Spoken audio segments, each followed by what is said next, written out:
troisième manche du championnat de France Enduromoto.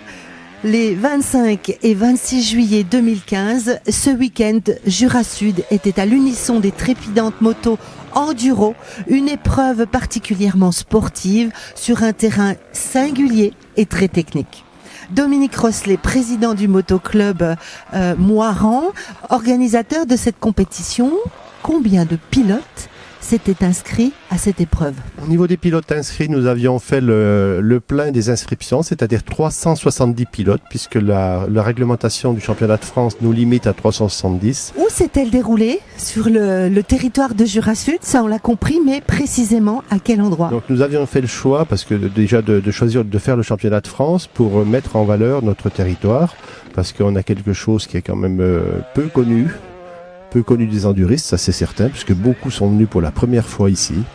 Et on avait fait le choix de leur montrer donc le magnifique lac de Vouglan en passant sur les berges en étant en altitude. Ensuite de les faire venir tourner au-dessus de Moirans et de les emmener donc à la chèvrerie, qui est un petit peu le terrain mythique du motoclub de Moirans pour les organisations des épreuves de compétition que l'on fait.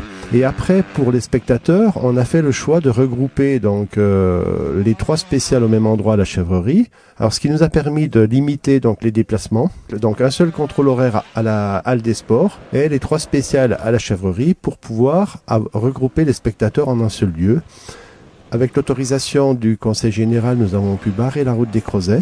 3 spéciales, 3 terrains de spéciales. Quels étaient ces types de spéciales? Alors 3 types de spéciales. La première, c'est une spéciale en ligne, c'est-à-dire que le point de départ n'est pas à côté du point d'arrivée. Et se fait sur un chemin de bois où il y a des difficultés naturelles. Donc ça, c'est la spéciale 1. La spéciale 2, c'est une spéciale extrême, donc qui a été tracée dans la carrière et dans la forêt un petit peu environnante. Avec une belle extrême, hein? Oui, avec des difficultés, avec des choses un petit peu spectaculaires. Bon, c'est là où on fait un petit peu le show. Spectacle, ouais. Voilà. Et la troisième, c'est une spéciale banderolée qui a été tracée dans la grande parcelle. Moi, j'appelle ça le terrain de golf parce que c'est un beau terrain, c'est magnifique. Oui. Où on a fait une spéciale un peu rapide pour donner un petit peu de la dynamique à la course, que nos spectateurs qui ne connaissent pas spécialement l'enduro apprécient la dextérité et la vitesse des pilotes dans ce genre d'épreuve. Comment s'articule l'épreuve dans son ensemble? La course est une course d'endurance et de vitesse. Alors l'endurance, puisque le premier départ 8h30, chaque tour fait 2h40. Alors pour les meilleurs 3 fois et pour les nationaux 2 fois. Ça veut dire qu'on n'est pas loin de 9 heures de course. 9 heures de course où il y a une part de régularité, c'est-à-dire on va prendre le cas d'un pilote qui est parti à 8h30. Il avait 1 heure pour aller faire la première spéciale et revenir pointer à 9h30 très précise au contrôle horaire à Moirans, oui. Après avoir donc fait la spéciale et ravitaillé la moto et le pilote. Il repartait dans la deuxième boucle, puisque ça nous faisait 2 boucles, pour refaire la spéciale 2. Une boucle de 10 minutes avant d'attaquer la spéciale 3. Et s'enchaînent les deux. Elles s'enchaînent les deux avec simplement 10 minutes de boucle entre guillemets de détente. Voilà. Et il redescendait à Moirans, tout ça dans un temps d'1h40. Donc 1 heure plus 1h40, on était sur un parcours de 2h40. Et ça 3 fois pour l'élite. Et ça 3 fois pour l'élite.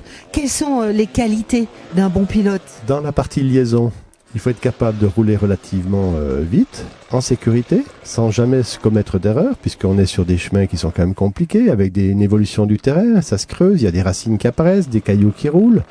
Et en spécial, il faut être capable d'aller vite sur tout type de terrain, sans faire d'erreur. La moindre erreur est payée cash au chrono, donc sans tomber. Et la moto. Particularité de l'enduro. Le matin, le vendredi après-midi, donc il y a un contrôle administratif où on contrôle les documents administratifs, les droits d'engagement, mais ça fait partie de la course. Mais il y a toute la partie obligatoire puisque les motos roulent dans le domaine public, permis de conduire, carte grise, assurance. Donc ça, c'est le contrôle administratif. Et il y a un contrôle technique le vendredi après-midi, qui lui, on marque 5 éléments sur la moto. Donc le cadre, les roues, les carters moteurs et le silencieux d'échappement, qui sont des pièces qui ne doivent pas être changées. Mais la moto doit faire la compétition le samedi. Elle est mise en parc fermé le samedi soir Donc les pilotes n'ont pas le droit. Ils ont un quart d'heure pour faire la mécanique à la fin de la course le samedi soir. Et ils y retouchent plus. Ils y retouchent plus et ils la reprennent 10 minutes avant leur heure de départ théorique et ils sont repartis pour les 9 heures de course. Du point de vue organisationnel, c'est une grosse organisation. On va dire qu'on a décidé en réunion de bureau du motoclub de nous engager pour le championnat de France. Ça fait à peu près 1 an. On a divisé, en fait, on a saucissonné l'organisation en commission, en groupe. Donc on a créé le groupe tracé qui lui a été le premier à être actif puisqu'il fallait qu'il nous trouve un tracé pour répondre entre une mini cahier des charges que l'on s'était fixé. Ensuite on a eu le groupe, enfin la commission communication, la commission financière, donc la commission restauration, la commission logistique qui est une des commissions aussi la plus importante. Donc la logistique, ça veut dire je dois trouver tout le matériel pour pouvoir répondre aux attentes de la restauration, aux attentes du tracé, aux attentes de la partie réception, c'est-à-dire pour les projets, pour les trophées, pour toutes ces choses-là. Donc s'il y a besoin de matériel, je dois mettre à disposition ce matériel. Pour la sonorisation, je dois mettre à disposition la sonorisation, je dois mettre à disposition les groupes électriques, je dois mettre à disposition les barrières, je dois mettre à disposition, enfin voilà, toutes ces choses-là. Pour la partie tracée, je dois mettre à disposition la moquette pour protéger un trottoir, protéger une zone sensible où les motos vont passer.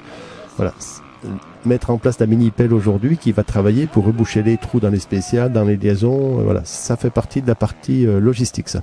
Et entre-temps, il faut élaguer les chemins. Donc ça, c'est le groupe tracé, la commission tracé, qui a travaillé en amont déjà dans l'automne pour trouver les chemins, pour qu'on prépare un petit peu le parcours, parce qu'il faut rester dans des temps de parcours, je vous ai parlé de 2h40, il faut rester dans ces temps-là, donc il ne faut pas que ce soit trop grand, trop petit, donc il faut faire des essais, il faut regarder, est-ce que si on passe là ça va, c'est bien étudié. Voilà, est-ce qu'on a le droit, est-ce qu'on n'a pas le droit, est-ce qu'on va risquer de dégrader quelque chose qui doit être protégé, enfin voilà. Ensuite, il y a eu tous les élagages les vendredis soirs, de mai à mi-juillet, donc des équipes entre 15 et 25 personnes qui ont élagué les 80 km du parcours. Alors, durant ces 2 jours de championnat, sur le terrain, en tout, combien de bénévoles? Plus de 200 bénévoles, 212, je me rappelle plus le nombre exact, enfin 212 le samedi, 200 le dimanche ou l'inverse, voilà, en tout cas, environ 230 bénévoles sur le terrain.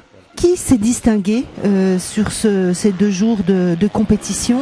On va plutôt parler des locaux. Alors au niveau du club, on avait Alexis Bérépion, donc qui fait partie du motoclub, qui a roulé donc en junior, qui a fait 6e et 7e. Ce serait une aventure que vous renouvelleriez? L'année prochaine, on fait un Enduro Kid. Dans 2 ans, on fera une course de ligue qu'on a l'habitude de faire. L'objectif du président de commission d'enduro de Franche-Comté, dont je suis, c'est de réaliser un championnat de Franche-Comté d'Enduro Kid, donc pour les tout petits de 6 à 17 ans. Eh bien, ce sera le mot de la fin. Donc, rendez-vous en 2016. À bientôt. Donc. À moto. À moto. Merci Dominique Rosselet.